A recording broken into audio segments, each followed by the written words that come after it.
Nasamdan ang usa ka senior citizen sa Panabo City human na dalinas tungod matud pa sa kadanlog sa salug sa palengke sa syudad.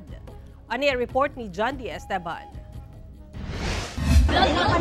Nadalinas ning lalaki kinsa na malengke sayo sa butang niadtong February 28 sa public market sa Panabo City tungod matud pa sa kadanlog sa salog. Nagkadugo ang likod nga bahin sa ihang ulo tungod sa kakusog sa impact sa pagkabunal. Nasayran nga ang lalaki, 75 anyos na, kinsa kasamtangang nagapaayo pa.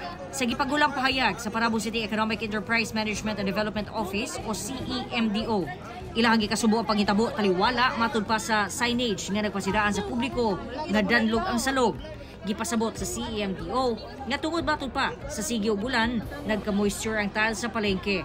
Rason nga niminos ang traksyon sa palengke hinungdan sa kadanlog sa tiles. Sa karon temporaryo una nilang gikiskisan ang tiles matag gabi sukad March 2 hangtod March 7.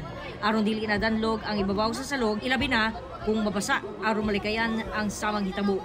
Giplanuhan na sabdaw nila ang pag-ilis sa tiles nga mao'y nakitang malungtarong solusyon. John D. Esteban, 1 Mindanao.